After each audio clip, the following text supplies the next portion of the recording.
சிற்றம்பலம். வணக்கம். சுவாமி பேர் பார்த்தீங்கன்னா கல்யாண சுந்தரி சமேத கடபவனேஸ்வரர். திருமுறைப்படி பார்த்தீங்கன்னா நெறிகாட்டு பெருமான் அடிகள் அப்படின்னு பேர். கிபி 935 அபிரிஜித் குணவண்ணன் அப்படிங்கிற பல்லவ மன்னனால் கட்டப்பட்ட கோயில் இது. இது சோழர்களுடைய கல்வெட்டுகளில் பதிவுகள் அதிகமாக இருக்குது. இது வந்து பார்த்திங்கன்னா மாட கோயில்களில் இது ஒன்று.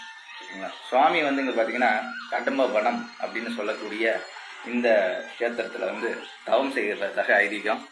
இங்கே வந்து கடம்ப வனீஸ்வரர் இது எல்லாமே மரகத சிற்பங்கள் கேட்டகரியில் வருதுங்கய்யா.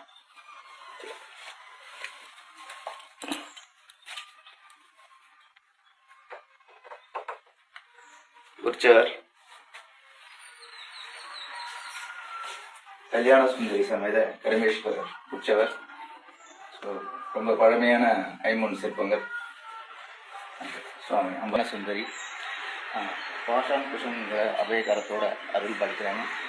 திருமண தடைகள் இருந்தால் அம்பாலை வேண்டிக்கிட்டா ரொம்ப விசேஷம். கல்யாணத்தை இம்மிடியேட்டாக செய்து மக்களால் போற்றப்படுகின்ற ஒரு நம்பிக்கை. பிரகாரத்தில் பார்த்தீங்கன்னா ஒரு யோக தட்சிணாமூர்த்தி. இதோட சிறப்பு என்னவென்றால் பார்த்தீங்கன்னா இங்கே சர்பம், யானை, கஸ்தூரிங்கிற மான். இதோட பொருள் என்னன்னு சொல்கிறாங்கன்னா, சுவாமி வந்து சகயா முனிவர்கள் இது வருவதற்கு முன்பே வந்து இங்கே வந்து தவத்தில் இருக்காரு அப்படிங்கிறதுக்கான சான்றாக இது கருதப்படுது. சகாய முனிவர்களுக்கு முன்பே, சனாதன முனிவர்கள் சொல்லுவாங்க இல்லையா, அந்த 4 முன்பே வந்து இங்கே தவவனத்தில் இருக்காரு. உயிர்கள் எல்லாம் வந்து சுவாமியை வந்து தவ நிலையில வந்து அதுங்களும் சேர்ந்து தவம் பண்றதாக ஒரு ஐதீகமா இதுல குறிப்பிட்டிருக்காங்க. அப்ப எவ்வளவு பெரிய பழமையான ஐதீகம்ங்கிறத இதை வச்சு தெரிஞ்சுக்கலாம். இப்ப மற்ற கோயில்களுக்கும் இதுக்கும் இல்லாத சிறப்பு இது ஒண்ணுதான். 2வது, சுவாமி வந்து தவத்திலே இருக்கார். தவ தட்சிணாமூர்த்தி அப்படின்னு சொன்னா யோக நித்திரையிலே இருக்கார் சுவாமி. ஸோ அதுதான் இதோட மிகப்பெரிய சிறப்பு. அடுத்தது ருத்ரபாகர். ருத்ரமூர்த்தின்னு இங்க சொல்லக்கூடிய யோக ருத்ரமூர்த்தி யோக நிலையில இருக்காரு. மற்ற கோயில் எல்லாம் பார்த்தீங்கன்னா லிங்கோத்பவர் இருப்பாங்க. லிங்கோத்பவர்ல பார்த்தீங்கன்னா பிரம்மா அண்டு வராகமூர்த்தி இருக்கக்கூடியதான் சிறப்பாக பார்த்துருப்போம். ஆனால் இங்கே வந்து அடி அண்ணாமலை தோன்றுவதற்கு முன்பே சுவாமி வந்து தவ நிலையில இருக்கிறதா இந்த ஐதீகம் கருதப்படுகிறது. அதனால சுவாமி வந்து பார்த்தீங்கன்னா அண்ணாமலையாருக்கு முன்பே வந்து தவ நிலையில இருக்காரு அப்படிங்கிறத இதை குறிக்கிறதாக கல்வெட்டுகள் சொல்றேன்னு ஐதீகமாகவும் நம்பப்படுகின்றன.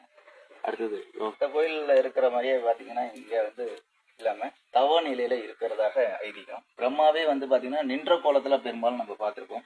ஆனா தவ நிலையில பிரம்மா இருக்கிறது அது பத்மபீடத்துல இருந்து அமர்ந்து தவ நிலையில சுவாமி கூட இருக்கிறாங்க அப்படிங்கிறது இதோட ஐதீகமா கருதப்படுது. அதனால இந்த முத்திரைகளை பார்த்தீங்கன்னா உங்களுக்கு தெரியும். அதனால இது மிக சிறப்பான ஒரு பிரம்மா பார்த்து ரசிக்கலாம்.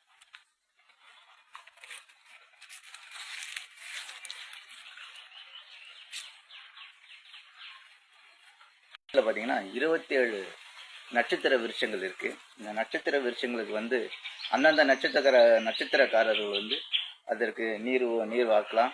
இதுக்கான சிறப்பு பூஜைகள் பண்ணிக்கலாம். அதே மாதிரி நட்சத்திர அன்னைக்கு அவங்க பிறந்த நாள் வர அன்னைக்கு வந்து பார்த்தீங்கன்னா இதுக்கான பூஜை முறைகளை நாங்கள் இங்கே செய்து தரோம். அதுக்கு வந்து நீங்கள் பூஜை முறை பண்ணிக்க ரொம்ப சிறப்பானது. உங்களுக்கு எந்த விதமான தோஷங்கள் அது மாதிரி இருந்தால் இதை பலம் வருவது ரொம்ப சிறப்பான ஒரு ஐதீகமாக இங்கே கடைபிடிக்கப்படுது. அனைவரும் வரலாம். வெவ்வேறு மொழியில் இருக்கக்கூடிய பிள்ளையார் கன்னியாமொழியில் கன்னி பிள்ளையார். இது ஒரு அற்புதமான வடிவம்.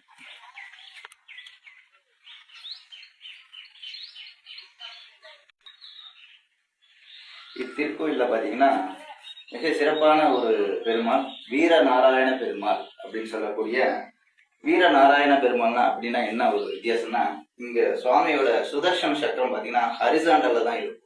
ஆனா இங்க பார்த்தீங்கன்னா எய்கிற மாதிரியே இருக்கும். எப்பவும் பார்த்தீங்கன்னா சுவாமியோட தவத்துக்கு வந்து காவலாக இருப்பதாக ஒரு ஐதீகமா இங்க கருதப்படுது. எப்பவும் தயார் நிலையில வந்து இருக்கிறதா காப்பதற்கு அவரோட தவண நிலையை வந்து யாரும் டிஸ்டர்ப் பண்ணிடக்கூடாதுன்னு அதை பாதுகாப்பதாக இந்த ஒரு ஐதீகம். இது இந்த சுதர்சன சக்கரம் மாதிரி எங்கும் இந்த மாதிரி பார்த்துருக்க முடியாது. எய்கிற நிலையில இருக்கும். அதுதான் வீரத்துக்கு பேர் போன மாதிரி எப்பவும் அவர் தயாரா இருக்கிறார் அப்படிங்கிறத இந்த சுதர்சனம் முத்திரை காட்டுது. ஸோ இங்க பார்த்தீங்கன்னா சேம் மாதிரியே தான் அவையும் இருக்குங்க. இந்த இன்னொரு சிறப்பு என்னவென்றால் இந்த கண்ணு, இந்த 2 கண்ணும் பார்த்தீங்கன்னா மாலை நேரம் 4 to 6க்குள்ள இந்த கண்ணுல எண்ணெய் தடவி வைப்பாங்க எப்பவும். அப்படி இல்லைன்னா ஃபுல்லாகவும் தடவி வச்சுட்டு போனாங்க. நீங்க மாலை நேரத்துல வந்து நீங்க பார்க்கும்போது உங்களுடைய மனநிலை எப்படி இருக்கோ சுவாமி அதே ஒண்ணுல புன்னகை கூப்பாரு. நீங்க கோபமா இருந்தா கோபமா இருக்கிற மாதிரி இருக்கும், சிரிக்கிற மாதிரி இருந்தா சிரிக்கிற மாதிரி இருக்கும். எங்க நீங்க நவந்தாலும் நீங்க அந்த டிஸ்டன்ஸ் வரைக்கும் பார்த்தீங்கன்னா உங்களை பாக்குற மாதிரியே இருக்கும். ஸோ அதான் இந்த பெருமாளோட மிகப்பெரிய ஒரு அதான் கமலக்கண்ணன் அப்படிங்கிறதுக்கான கமலம் வந்து உங்களை பாக்குற மாதிரியே இருக்கும். இது ஒரு இந்த கோயிலோட சிறப்பை வந்து நீங்களும் வந்து எல்லாரும் தரிசிச்சு அந்த அனுபவத்தை எல்லாரும் உணரணும். ஐயா உங்க நம்பர் சொல்லுங்க உங்களை தொடர்பு கொள்றதுக்கு. 9842-270-374. இன்னொரு 98 42 270 374. இது இந்த ஊருக்கு எப்படி ஐயா வரலாம்? இது கடலூர் மாவட்டம் கோனகிரி வட்டம் எறும்பூர் கிராமம். சேத்தியத்தோப்புலேருந்து பார்த்தீங்கன்னா ஒரு 4 கிலோமீட்டர் இருக்கு. விருதாச்சலத்துலேருந்து பார்த்தீங்கன்னா ஒரு 20 கிலோமீட்டர் இருக்கு. விருதாச்சலம் டு சேத்தியத்தோப்பு இடைப்பட்ட எறும்பூருங்கிற ஒரு ஸ்டாப் பார்த்தீங்கன்னா உள்ள ஒரு 200 மீட்டர் உள்ள வந்தா இது திருக்கோயில் இருக்குங்க. அதே மாதிரி பார்த்தீங்கன்னா இது யார் ஆளுகைக்கு உட்பட்டது? இது வந்து பாத்தீங்கன்னா தொழில் துறை மற்றும் அறநிலையத்துறையால பராமரிக்கப்பட்டது. இந்த காலை நேரம் எந்த நேரத்துல இருந்து நீங்க அவைலபிளா இருப்பீங்க? இந்த கோயில் எந்த நேரத்துல பூஜை பண்றீங்க? பாத்தீங்கன்னா 8 to 11 மணி வரைக்கும் அவைலபிளா இருக்குங்க. மாலை நேரம் பாத்தீங்கன்னா 4 to 7 வரைக்கும் இருக்குங்க. எந்தெந்த நாள்ல நீங்க இந்த கோயில சிறப்பா பூஜை எல்லாம் செய்றீங்க? நித்திய பிரதோஷங்களும் நடக்குதுங்க. அதே மாதிரி மாதத்தில் வரக்கூடிய 2 பிரதோஷங்கள் சிறப்பாகவும் இருக்கு.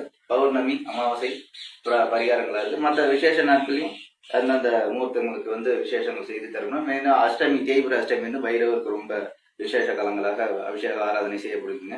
அதே மாதிரி நவகிரகங்களுக்கு வந்து பார்த்தீங்கன்னா ஞாயிற்றுக்கிழமை ராவகால பூஜை, துர்க்கைக்கு வந்து பார்த்தீங்கன்னா 10 ராவகால பூஜை வெள்ளிக்கிழமைகளை. அது மாதிரி சிறப்பான எல்லாத்துக்கும் உங்களை தொடர்பு கொண்டா நீங்க எல்லா ஏற்பாடும் பண்ணிவிடுவீங்க. இப்போ வெளியூர்ல இருந்து அவங்க வந்து பண்றதுக்கு எல்லா பொருளும் வாங்கிட்டு வர முடியாது. உங்களுக்கு உங்களோட ஜிபே நம்பர் சொன்னீங்கன்னா அவங்க உங்களுக்கு பணம் அனுப்பிச்சுடுவாங்க, உங்ககிட்ட கேட்டுவாங்க, நீங்க செஞ்சு தரலாம். இப்போ உங்களை தொடர்பு கொள்ளலாம் அந்த தொலைபேசி எண்ணு. மகிழ்ச்சி, நன்றி.